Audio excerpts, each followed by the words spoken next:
प्रमुख मांगे हैं। हम 2018 से लगे हुए हैं, 8 साल से ग्राम पंचायत पे ई मित्रा प्लस के ऑपरेटर के रूप में काम कर रहे हैं। 2 कॉन्सेप्ट है वहाँ पे, ई मित्रा भी चलाते हैं हम, और ई मित्रा प्लस जो इनकी एक मशीन लगी हुई है, ई मित्रा प्लस मशीन, वो भी, उस पर भी हमें ई मित्रा मिस्त्री के नाम से नियुक्त किया गया है, ऑर्डर पड़ा है हमारे पास। और हम 8 साल से हम बिना मानदेय के काम कर रहे हैं।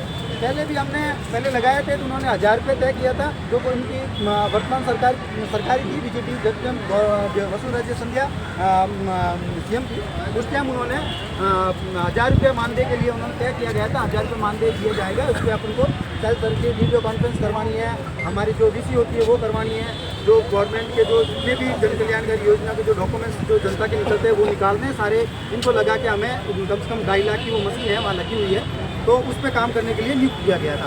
परंतु इसमें 2018 से लेकर के आज 2025 हो गया, और इस महंगाई के टाइम में भी हमें उसका कोई मानदेय नहीं दिया जाए। उल्टा हमने जैसे ही पेमेंट मांगा तो उन्होंने पेनल्टी लगाना स्टार्ट कर दिया।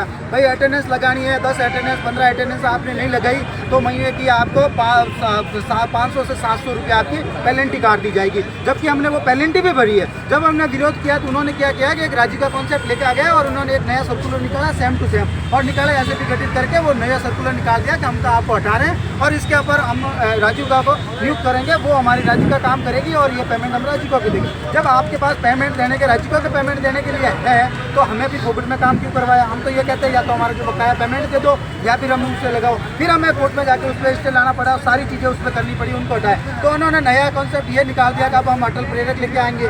अटल प्रेरक का चलो ज्ञान केंद्र में उसमें खोल रहे हैं, जबकि ऑलरेडी हमें 11,000 लोग वहाँ बैठे हैं, तो उनको लाने की क्या जरूरत है? ये कॉन्सेप्ट हमें ही दे देते, 2 रुपये हमें मिल जाता, हमारा भला हो जाता। अब ऐसी स्थिति में आ गया है करो या मरो पे, यानी कि अगर आदमी छोड़े तो भी कोई काम का नहीं, और पकड़े तो भी पेमेंट नहीं मिल रहा है, तो फिर करे तो जाए क्या? इसलिए हम ये जयपुर आए हैं गुहार लगाने लिए भजन लाल सरकार से कि हमारा करे, हमारे कुछ मानदेय दे, जो हम काम कर रहे हैं उससे पारिश्रमिक हमें मिलना चाहिए। अगर हमें नहीं मिलता है तो आने वाले मार्च के अंदर हम मोदी जी से गुहार लगाएंगे, हम दिल्ली भी जाएंगे। जब हम गुजरात जा सकते हैं, गुजरात 38 दिन तक हम धरना दे सकते हैं, पीसीसी कार्यालय के बाहर कम से कम 3,000-4,000 आदमी जा सकते हैं, तो हम मोदी जी से गुहार लगाने के लिए दिल्ली भी जा सकते हैं। तो हम ये कह रहे हैं भजन लाल सरकार को, वर्तमान सरकार को, जो हमारी मुख्य मांगे हैं, जो हमारी जो करने लायक मांगे हैं, वो हमारी पूरी की जाए।